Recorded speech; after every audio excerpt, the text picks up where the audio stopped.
Honestly, it is just that I jump. I don't wait around and second guess myself. If I get a good feeling about something, I go for it.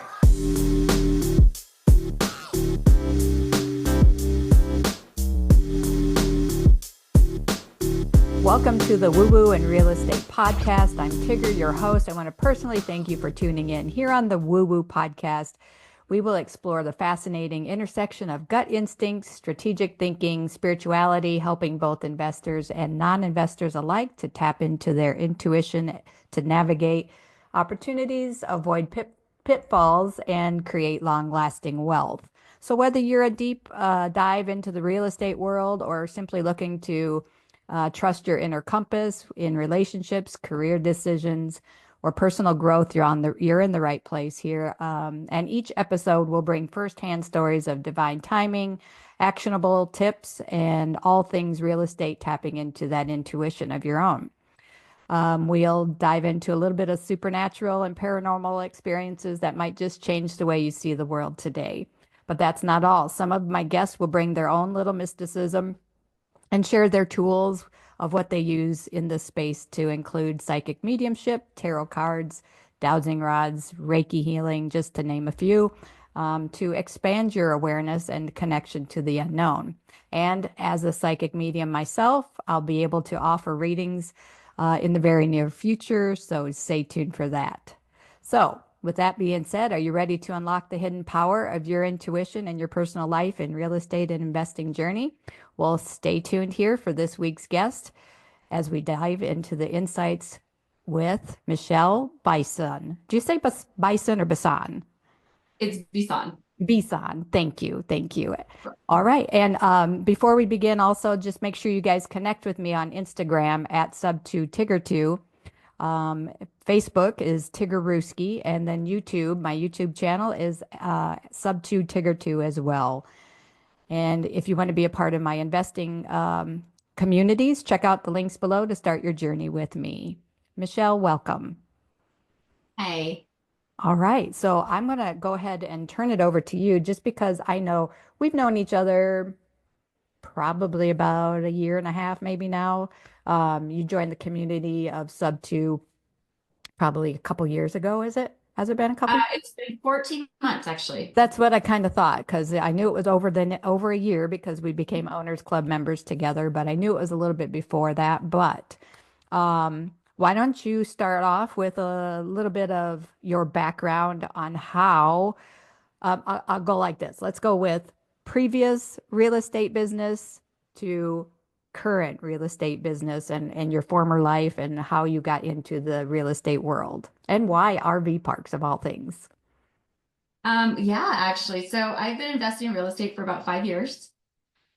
Before that, I actually was a stay-at-home mom. I took care of my husband and the kids, and my husband traveled a lot. He was with a high executive corporate job for a large spirits company. And was got hit by COVID, realized that everything could change overnight. It was really great for a couple weeks that he got to stay home, wasn't traveling so much to visit all the franchises that he worked with, but it really kind of opened our eyes to the fact that everything can change so fast. In a Like, blink of an eye. yeah, like it really, and honestly, like I already knew that. I mean, in a different time, I had lost my son, and everything had happened so quickly that everything changed immediately. And I guess I don't know why I didn't carry that into the whole aspect of every part of life. I feel like so many different things can happen at so many different times that your life could be completely different within 24 hours. And so you mentioned something very serious there that you just, I mean, not that you skipped over it, but let's go back to that. You just mentioned you lost your son. How long ago? What was the situation? What happened? So my son actually would be 21. Actually, he'd be turning 22 next month. He was born with a rare heart defect called hypoplastic left heart syndrome. And so that is where the left side of your heart does not develop, and the right side of your heart is stronger than the left side. And biologically, your left side needs to be stronger than your right side because your right side pumps to your left side pumps to your body. And so he was born with this rare congenital heart defect, which required him to either have heart surgery immediately or get a heart transplant. And so when he was 11 weeks old, he received a heart transplant. Wow. He 11 weeks ex old. Yeah, he was 11 weeks old. So wait, So so how many years ago was this? this was 16 years ago. So think about the technology back then versus today. Yeah. I'm sure you Yeah. have thought about that. Yeah, I've talked with lots of people who have come up from that since then and experienced some of the things that my son actually helped implement into our children's clinic here at Denver Children's. So, and seeing how successful they've been. But he actually was really groundbreaking in some of the things. When he was born, one of the leading professionals in his specific heart condition was actually building out a program at Denver Children's at that time. Wow. And so timing was one of those things that was kind of on our side at that time. Um, our health insurance wasn't allowing us to go to Denver Children's, even though they covered all of the employees at Denver Children's. But if one of their own children had needed this particular heart transplant, they would have had to go to St. Louis to get a heart transplant instead of staying in their own hospital. Um, Based on that, they actually wanted us to hire our own team of doctors and a plane and fly him to St. Louis for the operation, then uproot me for my family and my small daughter at the time, and take us to St. Louis to get the heart transplant done, which could take anywhere from a week to months based on the need for it. You get placed on a heart transplant list based on your blood type. And thankfully, we were first on our particular list, but it depends on somebody else going through something tragic in order for us to get our heart. And so, going through all of that, we realized that we were going to have to quickly move him to another state to get this done. And I just didn't understand how that was going to happen. But thankfully, my family, my ex-father-in-law actually worked for 60 Minutes. And so he called the producer of 60 Minutes, who called the United Healthcare CEO at the time and threatened to do a story on him based on my child's story. And we actually got a contract within a couple of days. Wow. That goes to show the red tape that people have to go through for healthcare these days, or back even those days, right? Um, Yeah. you mentioned a couple things with the blood type. I would assume that, there's various people, many demographic of people that need heart transplants. And um, I would think that the youngest would need the most critical first, like pecking order, so to speak, in receiving that. And you mentioned blood type. Why is that a thing? Blood type. Well, the way that the transplant lists are worked out is there's adult lists and then there's children's lists because you can only accept a heart that's so large for a child. That makes sense. Um, and so you can, I believe at the time that he was born, he was an infant, he could accept up to a child that was the age of 2. Hmm. Because the heart will actually shrink to the cavity of the size that it needs to be for the recipient. And Wow. so, Amazing.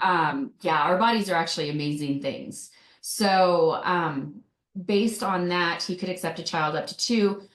Blood criteria, we have A positive, A negative, B positive, B negative.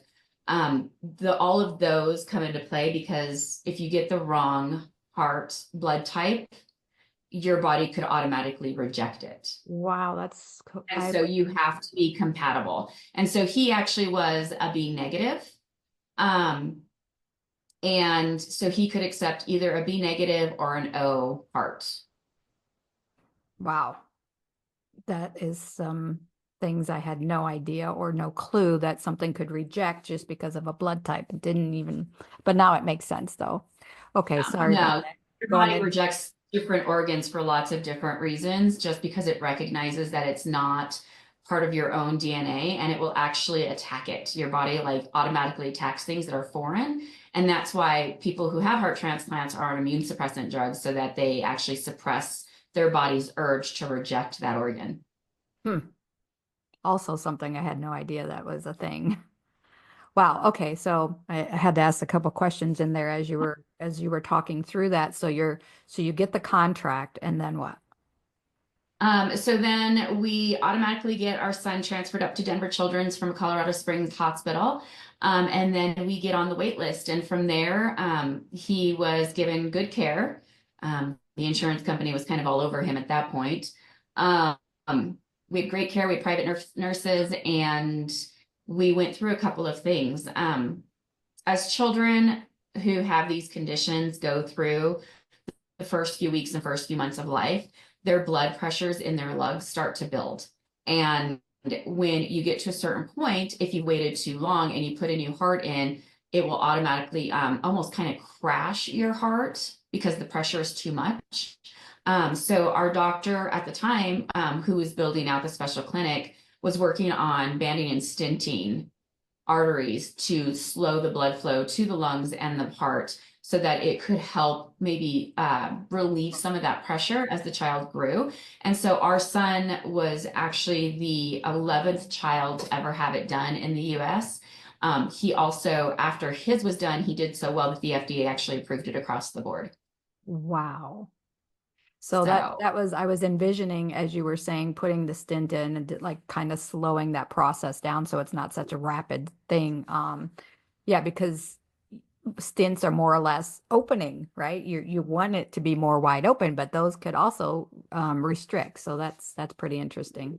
yeah, they were more of a mesh type of Yeah. so they kind of slowed the flow, which caused the pressure to stay down lower. So then when he was finally transplanted at 11 weeks, his was so successful, it actually became an FDA standard across the board. So now babies that go in are, I don't know if it still happens this way, but Mhm. after him, babies would automatically get banded and stinted as they move forward on the wait list.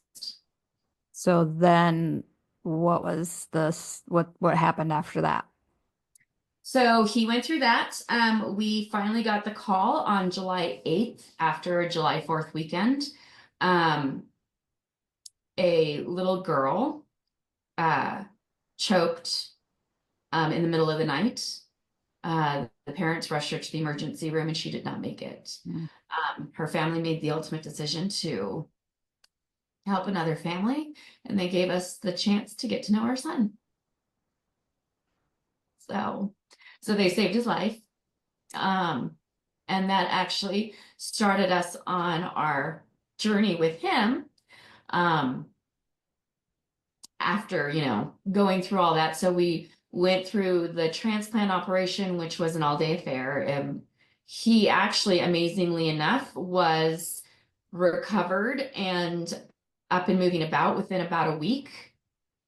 Um, we had moved into the Ronald McDonald House, which was close to the hospital because we had to stay within like 10 miles of the hospital for the first couple of months. And so we lived at the Ronald McDonald House for the first couple of months because we were right across the street and we could go back and forth every day for the first few weeks. And then we went down to 2 times a week. And then when we started going down to once a week, we were able to move back to Colorado Springs and move back home. And so, yeah, he did amazingly well. He was actually on one of the lowest forms of immune suppressant. He was able to live his life as normally as any kid could. Um, and then, of course, we went through the hard decision of putting him in school or do we keep him home to protect him from germs? Um, and actually, my doctor made a really good point when we were discussing that because I was really struggling with it. And he basically told me all comes down to quality of life. You know, Mhm. um, did you save him to keep him in a bubble or did you save him so that he could experience everything you want him to experience? And that ultimately had me put him in school. So I put him into kindergarten. He had the most amazing teacher. I'm so thankful that he had the best teacher he could have had. He made best friends. He played. He had all the great experiences. He went to camp. He joined Boy Scouts. I guess it was Cub Scouts at the time. Um, and then a month before he went into the first grade, we lost him. So let's transition into your real estate investing world and why RV parks. Like, how did that happen? Where did that come from? So 2020, we started in single family homes. a good friend of mine actually came to dinner who I'd known. She actually, crazy enough, hunted me down when Brandon was born because her child had had a heart transplant a few years before Brandon did. Not Um, crazy. and she chased me down because she wanted to be there to walk me through everything that I was about to go through. Mhm. We became really good friends. She was there for every part of what I went through with Brandon and losing him. We stayed good friends throughout the years. Um, and she up and moved to Tennessee during COVID. And I was like, okay, that's weird. But her oldest child who had the heart transplant and her second child were both going to a private college. And they up and moved. And I was thinking to myself, how in the world did you just up and move? Like, you went and bought three cabins in Tennessee. You moved out there. Your kids are in private college. Like, what are you doing? Mhm. So she's like, oh, well, we're coming back into town next week. Let's get together for dinner. They come over for dinner. And she starts telling me, for 16 years, we've been investing in real estate. We built up this long-term rental portfolio. And I was like, why did I not know that? And she was Yeah. like, I actually mentioned it to you before. You just didn't listen. Mm. And so I think she may have mentioned it in passing, but it wasn't something that I latched Not onto probably because receptive. I wouldn't even Yeah. listen to it. Yeah. You weren't Yeah. receptive to it. Yeah. And so now here we are in the middle of COVID. They're discussing their long-term rental portfolio and how they were able to travel the world, build out this stuff, go and buy a new place, put both their kids in private college, like do all these things. And I was like, why am I Do like that. I wanted to do that in my I want to 20s do and I that. could, Yeah. yeah, like, so why am I not doing it? And Patrick kept hearing the word cash flow. And so for him, he was like, I feel like that should be something we look into. Well, that next day, I was like, okay. So I went out and found a realtor and told him exactly what I wanted. And we were supposed to meet on that following day, which was Saturday. So Saturday morning comes around. Patrick goes off to do his golf tournament that he does every Saturday with the men's club. And the real estate agent calls me and she's like, I've got this pocket listing that's about to go live. And she goes, do you want to come look at it before I put it on the market? And I was like, yeah, I'll come look at it. So I go and look at it and I was like, I feel like, and I know zero. I know nothing. I have no clue what's going on.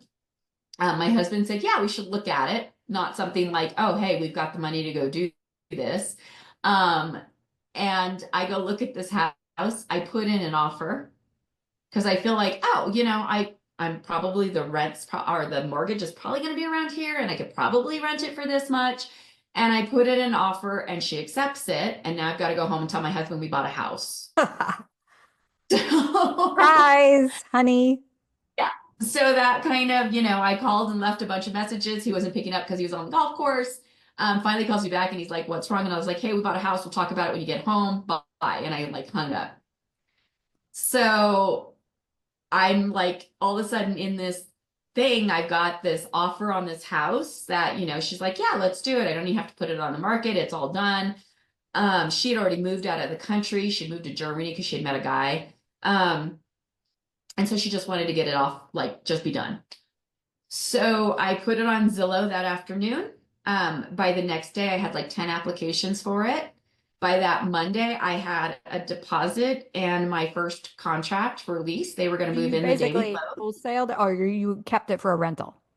I kept it for a Okay. rental, but Got I rented it out before I owned it. it. Okay. So yeah, I was just like, oh, it'll all work out. It'll be fine. So then I had a contract and a deposit before we actually closed on the house. And you are, wow. I went back to Patrick and I said, hey, check it out. I'm going to make an extra $700. And I didn't even do anything. And he goes, can you do it again? And so I did it literally that afternoon. We went out and looked at another house, put in another offer. We closed on both those houses on the same day and had our tenants move in that night. Genius. So, and that actually started my real estate journey. So then I started doing two at a time for the next year. That's awesome. So, so we're in this several communities where we do creative financing. I assume that those were traditional lending. Yeah. Those were traditional lending, and they only allow you so many contracts under a traditional lending Mhm. portfolio. So we maxed that out pretty quick, and then we had to start pulling money from stocks. We pulled out a HELOC. We did all these things to close on these houses, and then it was kind of there's got to be an easier way. And so that was about the time that we jumped into. our one of our friends, he was also one of our mortgage brokers, came to us with this resort piece of land in Scottsdale, and he was like, "Hey, they're selling this for 1.6 million. I think you guys should take a look at it." And I was like, "I don't want it. I don't know what to do with the build. I've never built anything in my life. I'm not sure. I'm totally comfortable in my long-term rentals. Um, they're doing just fine. I know what to do with those." And he was like, "I just want you to look at it." And I said, "No." So a couple weeks later, he comes back and he goes, "They lowered it to 1.2. You should take a look." And Patrick was like, "Let's take a look at it." And I was like, "No." So about a couple weeks later, they come back and he was like, "Offer him 900." So I was so irritated by this conversation at this point that I told Patrick, "Offer him 500,000 in cash and see if they take it." And he was like, "They're never going to take that. It was 1.6 million. They're never going to take 500." And I was like, "Don't care. Don't want it." Whatever. And so he offered it to him and we actually settled on 565. So crazy. Yeah. So 565 for this resort piece of land that is 200 feet from one of the most popular golf courses in North America. They do 87,000 rounds. Actually, crazy enough, I just saw a video of Pace golfing on one of those properties just recently. So I was like, everybody golfs there. Um, and so we bought this piece of property, and as we break ground, I realized I have never run a resort or a short-term rental in my life. I don't know what I'm doing. I should probably at least buy a short-term rental. And so from there, my husband still has his W-2. I have my portfolio that's bringing in a significant amount of cash every month. So I'm pretty much matching his income at this point. Wow. So we turn around, I call it my agent and I said, I did a bunch of research and I said, there's this one area in Florida that does really consistently well with short-term rentals. They have no hotels in the area. I want to buy here. I keep landing here. This is where I need to be. So she was like, "Let me find somebody." Within an hour, an agent called me back and I said, "This is what I want. These are the parameters that I'm looking for. And, what can you get me?" And she goes, "When can you get here?" And I said, this was a Friday. So I said, "I can come out Sunday night. I can give you all of Monday." So she was like, "Okay." So I go in to my husband's office, my poor husband. And I Poor was like, husband. "Hey," I think he's probably, I love my wife. right? Now he is. He's Yeah. retired from his W-2. He's Yeah. like good to go. But I walked into his office and I was like, "Hey, how do you feel about going to Florida this weekend?" And he was like, "Why are we going to Florida?" Oh, because. And I was like, "Just hear me out." And so he has learned, like I say that all the time, and he's like, "Oh God, whatever is about to come out of her mouth next is literally what we're doing next." Like I so I was like, "Just hear me out. Like, I think we should just go buy a short-term rental. I already talked to an agent. We're gonna go up there. We got Monday, it'll be fine." Um, so he's like, "Okay, fine. Like, well, let's go check it out." So we book a flight, we fly out there, we spend all of Monday with her. The none of the houses were kind of speaking to me. Like I didn't feel like they were the ones that I needed. Um, on the very last one, she finally said, "I've got one house with a couple that are thinking of moving in about 3 or 4 months.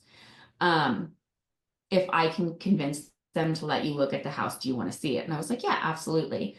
So we walked in the house. I was there for 5 minutes. I knew that was the one I wanted. I walked back out. We got in the car. We started driving to the airport. I called her up and I said, "This is what we'll offer them. We will rent it back to them till January 1st. They need to move out." This was like in August. So they need to find a new place to go before that. And we're getting it and turning it into a short-term rental. Um, come to find, so they accepted it that afternoon.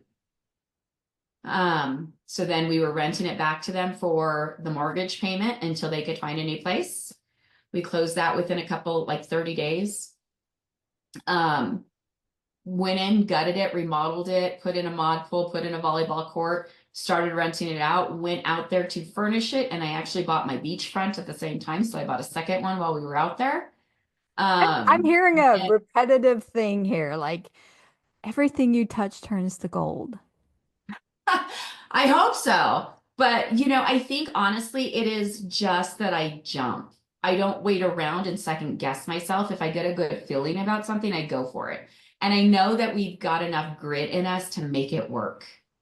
Well, and now you also have the background of your typical real estate investing life, right? So for those who start off nothing to do with real estate like yourself, they wouldn't be so not, and it's not risky isn't the word, but so adventurous maybe to go and do these things like and not even knowing, just diving in both feet, which is amazing. So that's so cool. So from there, how does your RV parks come into play? When did you get your first RV park?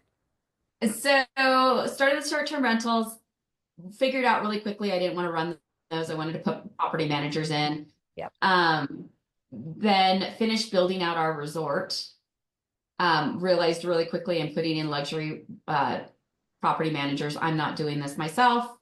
We were actually in it, furnishing it. So this is how we found the sub two community. So back during COVID, I fell in love with this A&E show called Triple Oh, Digit Flip. yes. Wow, I didn't know this part of the story.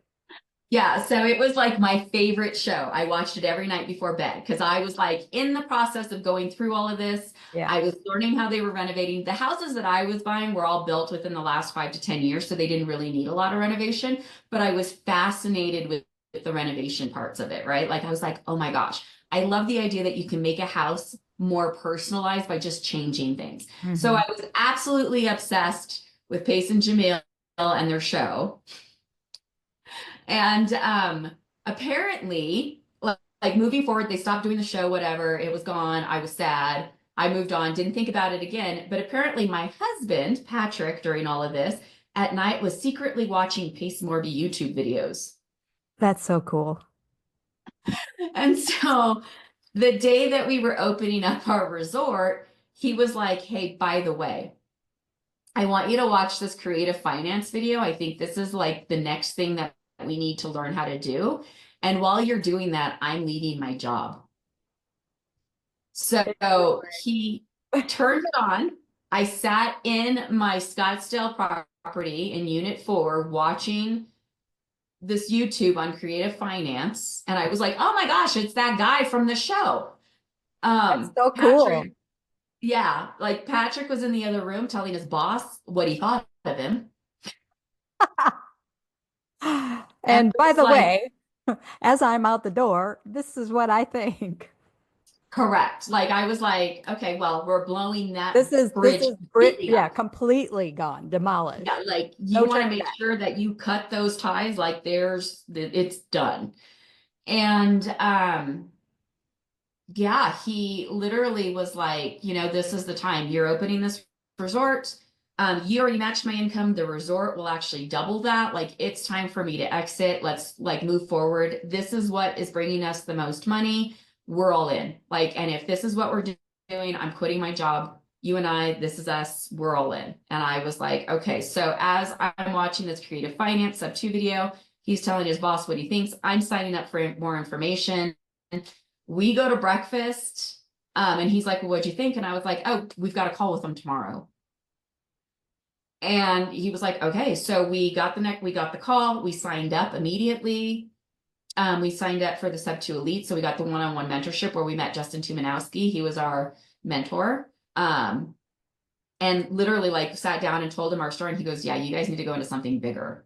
Like, you've done the single family Already homes. done Now the, you're yeah, going, you've already done the little stuff. Let's yeah, ramp it up a little bit. yeah, you guys have already done the little things. Like if you're building resorts, like you guys need to go into something that's bigger and something that will increase your cash flow. Patrick actually challenged me and said, I think we need to double our doors or double our income within the next, before the end of the year. This is October. And I'm like, okay, well, it took us 3.5 years to get where we're at right now. So to do that in 60 All days, in. Yeah, come on. bigger asset. Like, and I don't want to use any of our cash because at this point we don't know when cash is coming in. Our Yeah. portfolio is being very solid, but you never know. And he Um, no longer has an income. yeah, we no longer have a W-2. So how are we going to do this? And so that's when we started looking at, with guidance from Justin, was, looking at like businesses, multifamily, mobile home parks, um, storage units. We really started diving into those. Literally was in the Discord channel looking through all these, actually inquired about a mobile home park, got the information, and at the bottom of this email that had mobile home parks and storage units on it was this tiny little 2 lines about an RV park. And that stuck with me. And I was like, wait a second. And so Patrick was like, well, it's in Branson. Do you know anything about Branson? And I was like, my daughter competed in Branson for years as a competitive dancer. I know a lot of things about Great area. Branson. Yeah. It's a great area for Yeah. RVers. But I had never been in an RV. I had never been on an RV park. I didn't know anything about any of that. I just knew the area. And so I was like, I think this is what we're doing. Like, we got to look at this. So yeah, we dove in. It was priced at $3 million. It looked like a used scrapyard when we found it. It had a resident drug dealer. Oh, And we went for it. We got it for 1.8 million. We went into it with zero money out of pocket, made $70,000 at the closing table. Um, Closed it in 60 days. that's so cool. Like it's almost like pinch me. Like, are you hearing yourself talk right now? All the things that are leading up to this. And that's not all. You're not only done with this one, but so how many do you have under your belt right now? Right now we have five. We've got three more that are under contract, and we've got two more that we're actually going to go visit this week. Rinse and repeat. You found your lane. Yeah. Yeah. I'm so happy for you and your husband. This has been an amazing journey that you have taken us down. What is it that you're looking for in your RV park search? Well, we really started our buy box has definitely changed as we've moved into this. We started off, and I'm going to tell you, if you're a brand new RV park investor, I highly suggest that you organically grow the way that we did. You don't Good. have Good to, points. but I highly suggest it. Mhm. Our first park, 68 pads, very straightforward, not a lot of value add. When we went into it, it took a lot of marketing, rebranding, kicking out long-term guests, kicking out the drug dealer. We Mhm. learned a lot of things on it, learned a lot about systems, putting in websites, booking systems, how to run it, what type of people you want in your park, and basically adding small value adds, which led us up into our larger parks, which now we have like, 94 acres, full resort parks where people go there to stay there. They don't leave the park for anything. We've got full barn restaurants. We've Wow. got marinas. We've got, full activities. We've got community apps that tell you what activities are going on at our parks. We've got water slides. We've got all kinds of things in our resort parks, but we still also have just our straight Mhm. parks, which Yeah. consistently bring in revenue. That's so cool. Who, like, I didn't even realize all the things that you just mentioned could be involved in owning a park. So that is a lot for a newbie investor to take on. So yes, maybe just start out with your first couple single family homes, get your toes dipped into the water, and then eventually grow into what you have become. So you guys are great leaders in the community. You've done a couple workshops. How can people reach out to you in your journey and learn and grow with you in your RV search? Well, you can definitely reach out to me on my Instagram. I answer my own DMs, and it's at Michelle Bison, MyChelebisson. And I always give out like tips and little tidbits of what's going on in our parks and different ways that we value added, from everything from, adding ice machines to golf cart rentals that bring in an extra $100,000 a year. Um, I think one of the I funniest things that you told me about was the random hits that you get on your social media, just like redoing a bathroom. Oh yeah. Yeah, no, I brought in prefabricated bathrooms from a vendor, and it was a fluke. We were at a convention. The guy just didn't want to take it back to Florida. We were in Branson. Our park was down the road. We needed new bathrooms because we were going to renovate the ones that were already there, and we needed an alternative for people to use so we didn't have to close the park. Um, and literally like walked up to him and I was like, "Hey, if you sell or finance them to us, we'll take them right now."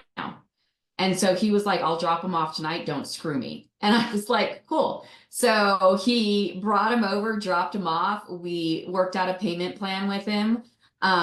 They increased our revenue. I did content on it and it's like 3.4 million views.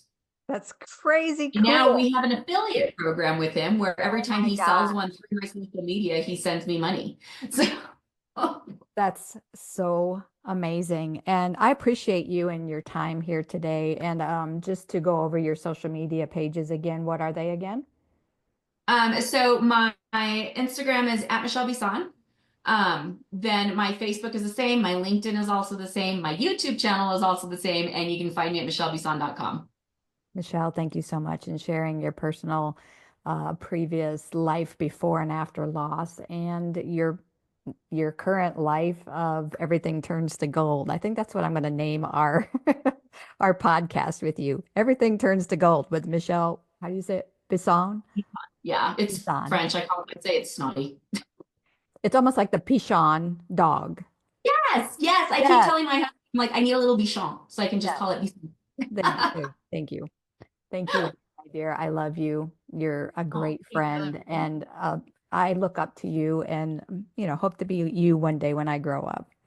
Thank you. That means a lot to me. I'm dead serious. I absolutely love you, and love you and Patrick, and what you're doing for the community and for yourselves, and helping people inside and outside of the communities. So, thank you.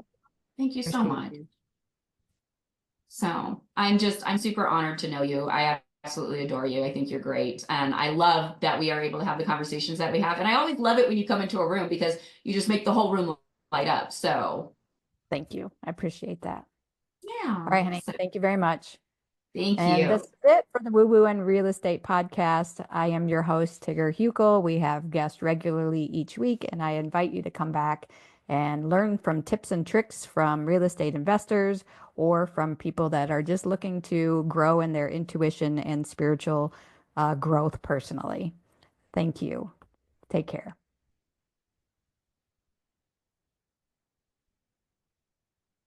All right. We are good. Good. That was I hope amazing. I gave you what you wanted Oh out of my that. gosh, everything, like everything. Okay. And then I didn't ask about going into your personal side of things with losing your son, but I know it's part of your journey, and I know other people will want to hear about that. I actually had a guest on 2 weeks ago who's a psychic medium with me in one of my training classes. She lost two children.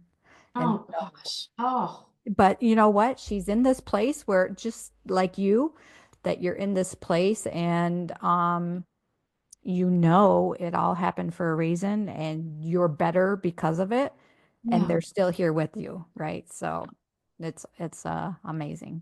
I I know appreciate that that's definitely a weird way. Like when I say that I'm a better person for going through what I've done, so people don't weird. Yeah. always understand that. But No.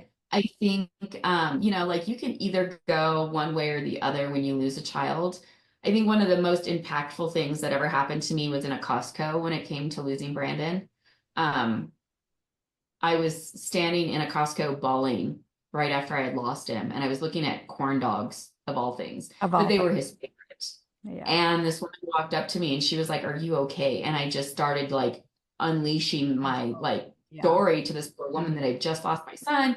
I'm so sorry. My son loved corn dogs, blah, blah, blah, blah. And she actually said something that really kind of changed my perspective. It was, she was telling me that, she had a best friend who had lost her child, her 9-year-old daughter, in a boating accident. And her friend had locked herself up in the house, closed the curtains, locked herself up in the house, wouldn't answer the door, wouldn't answer the phone. And that went on for about 6 months. And then finally, she like broke into the house to find her friend. And she kind of slapped her around and was like, what's going to That happen when happened. you Yeah. get Yeah. to the gate of heaven and your daughter's there to meet you and she doesn't even realize who you are Mm. Powerful. because you are not the same person. Yeah, that's powerful. And not A only that, but strange, a random stranger. random stranger. And it's And not that random. It's really, not random. We always say this, like the things that come out of our mouth, and you're like, wait a minute, no, it wasn't random. no, it was on purpose. They And were your set. son sent you him, her. Yeah. And that hit me because not only, did I not want that to happen. I wanted to be a better person so that I could see him on the other side. But my daughters also deserve to be in a happy home. For sure, for sure. And that really, so it was kind of one of those, whatever happens next, I have to at least pretend to be a happy home until I get there, just so that they aren't running away from me as fast as they can. It's their lives too. Yeah. Yeah. And that was definitely a perspective changer. And so when I look at things now, that's kind of what I come at them from is why is this person hurting and what can I do to stop that? Mm-hmm. Or at least help that. Mm-hmm. How about that? Well, So, girl, thank you so much for your time. I'm going to get off here. I'm going to run to a doctor appointment. well, I hope it's a good one. Oh, yeah. Oh, yeah. It's a good one. Also, Okay. I'll see you next week.